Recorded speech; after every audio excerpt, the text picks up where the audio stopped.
Oh, a microphony. And a phony at the mic. Quiet, numbskulls, I'm broadcasting. The Doctor of Discernment is now online. You know, much like my show, in that it's a local reaction to things that are happening on a federal level.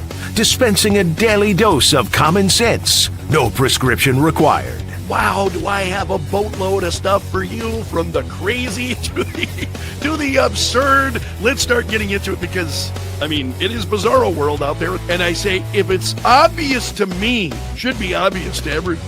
Oh, wow. Who could have seen this coming? This is the Fourth Hour with Greg Belfrage. Hold on to your butts.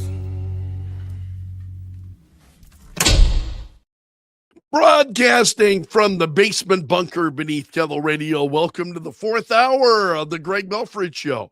Great to have you along. Hope you had a wonderful weekend this morning. Man, the weather was just absolutely phenomenal.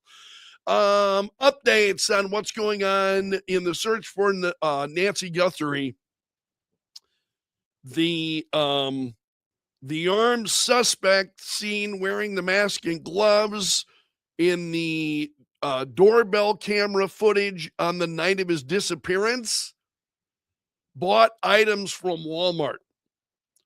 Walmart has provided investigators with records of all purchases made of the black Ozark trail hiker backpack, which he was wearing in the Nest camera video that was out there. So the sheriff in Pima County, Arizona, said the backpack, one of the most promising leads that they have in the case. So this is new information. This wasn't out there earlier this morning.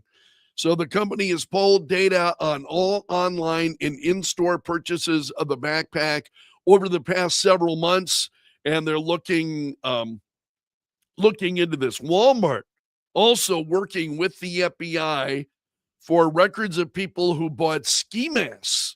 So Walmart is a focus. The guy, apparently that backpack came from Walmart. So whether or not they're able to find any information then from Walmart remains to be seen. Let's go to the president's account on True Social.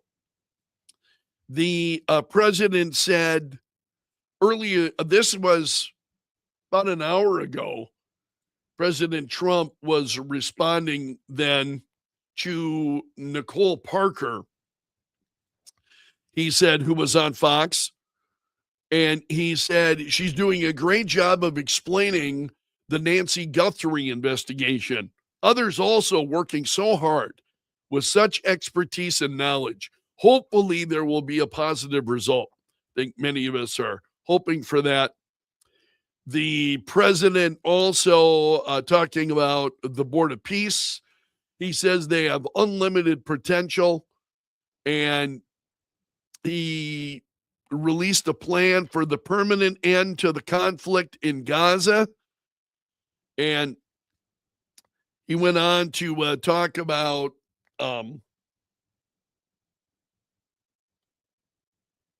he'll be joined by members of the Board of Peace, announcing that member states have pledged more than $5 billion toward the Gaza humanitarian and reconstruction efforts. That's huge. So you've got America and other partners of the Board of Peace saying that they will pledge $5 billion toward reconstruction of Gaza. That is absolutely incredible. So that's a big story this morning. This is not such a big story, but it caught my attention. President Trump says, sometimes in life you waste time. TV host Bill Maher asked to have dinner with me through one of his friends, also a friend of mine, and I agreed. He came into the famed Oval Office much different than I thought he would be. He was extremely nervous, had zero confidence in himself, and to soothe his nerves immediately within seconds, asked for a vodka tonic. He said to me, I've never felt like this before. I'm actually scared. Anyway, we had a great dinner. It was quick, easy. He seems to be a nice guy. He was very respectful about our meeting. He said, but everything I have done in bringing our country back from oblivion, why wouldn't he be? But then I noticed his show started to devolve into the same old story, very boring, anti-Trump, no mention of the perfect border, lowest crime in 125 years, the mass removal of stone-cold criminals, the 500,000 point Dow, the 7,000 S&P, both highest ever. So Trump is saying, yeah, I'm done. I'm done with Bill Maher. I'm not giving any more gasoline to this guy. He's not getting it. And I think that's true of a lot of people, I think, in the country. Also, there was a story I wanted to share with you this morning. Forgive me if I go a little bit shorter this morning.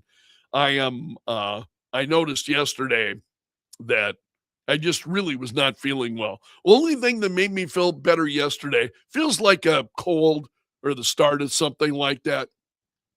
So I'm going to go grab some zinc tablets and so on. I should have done it yesterday because I'm like, man, I need some chicken soup. And what I did was actually I bought some broth yesterday, chicken broth, just the broth, and heated that up. And oh man, that was just like, so forgive me, I just am not operating on all cylinders here this morning. I know some of you say that's an everyday problem.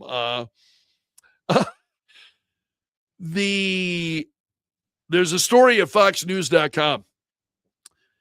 Trump administration weighing getting involved in the case of a protester who was fined for burning a Quran outside of the Turkish consulate in London. Prosecutors in the UK he was convicted of burning it, and then a judge overturned the conviction, and now UK prosecutors are back in court. They want a higher court to overturn the conviction. And so this is 51-year-old man. He's got refugee status. He is of Armenian Kurdish descent. He'd initially sought asylum in the UK from Turkey, where he said Islamic extremists destroyed his family's life. He was jailed there for protesting Islamist governance. So he went to the Turkish consulate. This is in February of last year. He went to the Turkish consulate in London, sent fire to a copy of the Quran while shouting slogans including "Islam is the religion of terrorism" and "F Islam." And then he was attacked by a passerby who chased him with a knife, kicked him, spit on him. That man received a suspended prison sentence after he was convicted of assault. But this man was charged with harassing the religious institution of Islam, and he was convicted. So the conviction, though, overturned. Judge ruled that while burning a Quran was desperately upsetting and offensive to many Muslims, the right to free expression must include the right to express views that offend, shock, or disturb. I tend to believe that here in this country as well, that your right to expression, I see a lot of things that are very disturbing to me. But short of if you're not breaking the law, you've got a right to do them. Burning the American flag would be an example.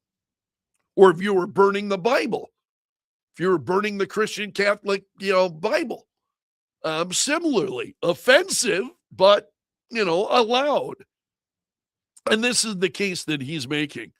And so now British prosecutors want to reverse the conviction at London's High Court, saying that if the appeal goes against him, he may be forced to flee the country. And so the Trump administration is considering as to whether or not to bring this guy into the United States because he can't find, it looks like he may not be able to find true freedom in Europe. Would the Trump administration allow him to be able to reside in the United States? Fascinating story. I think it's very upsetting when you see some of the things that are happening when it comes to free speech over in the UK. They're not strong supporters of freedom of speech. And that's why I wanted to point you to that case. I think Fox News is where I'd found that. Also, the Trump administration responding to a citizen petition calling for a regulatory overhaul of ultra-processed foods. Robert F. Kennedy Jr. talked about this on 60 Minutes last night. And he said, we will act on David Kessler's position. He's the one who brought the petition. He's the former chief of the FDA. Calls on the agency to no longer classify sweeteners, including corn syrup, as generally recognized as safe. Yeah, corn syrup, I think, has been troubling to a lot of folks. And he says the questions that he's asking are questions that FDA should have been asking a long, long time ago.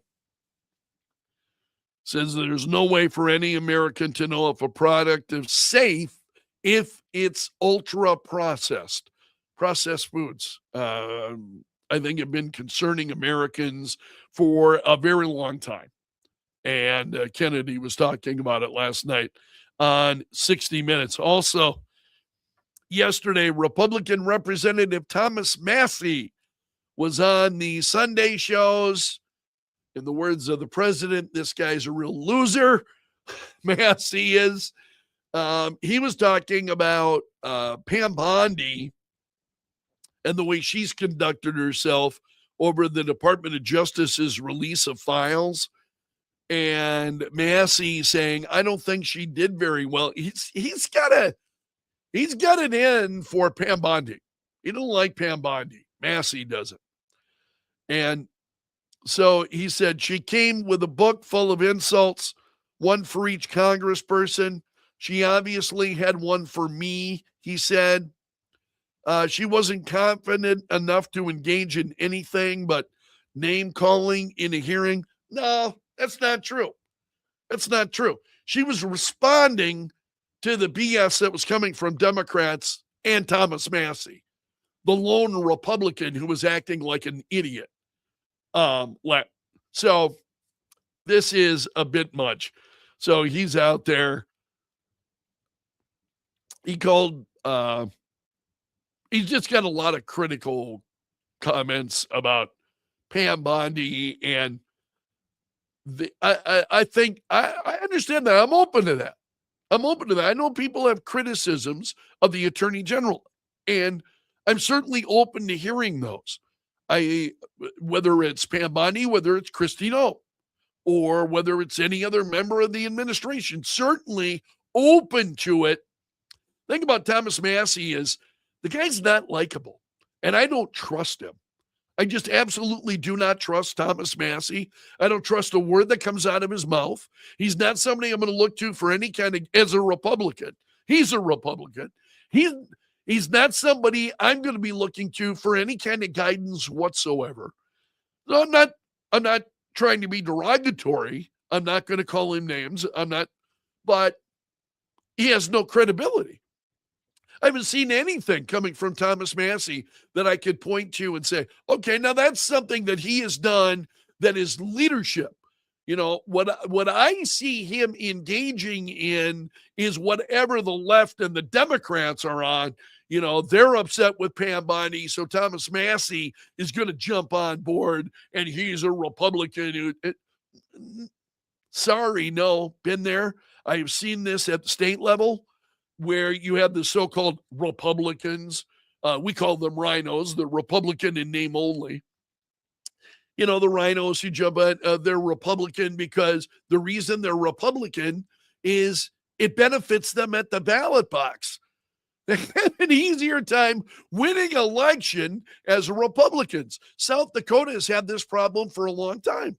That you find, I mean, it's really easy. You look at voting records, it's really easy to say who's a Republican and who's just giving, Republican lip service. And I think Thomas Massey is one of those people. I don't trust him. So, but of course, he's got a home anytime he wants it on legacy media. They welcome that kind of stuff. You get a Republican talking badly about other Republicans, and they're happy to go there with a wink and a nod, as Thomas Massey tears off. But I look at him, I just haven't trusted him. I haven't, so I'm on X a lot, and I'm scrolling what people are saying and what they're doing, and he's just not someone who's a leader that I want to follow, not in any way whatsoever. All right, if you are not a subscriber of mine on YouTube, please hit that subscribe button. I appreciate you so much. We're looking for more subscribers on YouTube. I want more. Folks, I'm greedy. I want more. Hit the like button if you're watching on Facebook. Share the comments with like-minded friends, not in the face of someone you disagree with, but with like-minded folks. Share what we're doing. Trying not to engage in a lot of the name calling. I think there's a line to be walked, that debating these things and disagreeing with people without being disagreeable yourself. And sometimes you start getting pulled into that being disagreeable. And I think it's an easy trap to fall into. I'm trying very hard not to do that. But if you got like-minded friends, invite, especially with so much of the poisonous content that's out there, share it with like-minded friends and bring them into the fold. Hit that subscribe button on YouTube. Hit the like button on Facebook. For those of you who are watching on X, comment or share. I appreciate all of you. Thank you so much for being here. All right, you have made it to the end of the video today. That makes you part of my gallery of champions. We always throw a salute to the Bunker Brigade. Those are the folks that are very active on YouTube, and I love watching your discussions. Don't agree with all the comments. We had some known leftists to me, folks that I know through years at the radio station, who have found me now on YouTube. Oh yeah, and you notice they never have anything. They can never speak to the issue. It's always personal. Can never speak to the issue. It's always personal. So for those of you, especially on YouTube, because that's where that happens, I'm on Facebook. I'm a lot better. I'll delete those people. You're gone. You're out of there. I don't care. So I don't tolerate it on Facebook. But on YouTube, it's open to everybody. I don't waste time. Those who think they can come in and first of all, I'm not looking at comments as I'm doing this. I mean, you see me looking at the camera. I'm looking at you, speaking to you. I will look at the comments afterwards. I don't look at them generally as I'm going. So when people come in and they want to do that, doesn't deter me. Some of them, I know who they are, and I don't give a crap less as to what they think. That they are just, some of them, hateful folks, and I don't waste time with it. And I don't suggest that you do either. Just let them bark at the moon, baby. Bark at the moon. All right, let's leave it there. Until tomorrow, my friend. Hope to see you then. I'm underground and gone.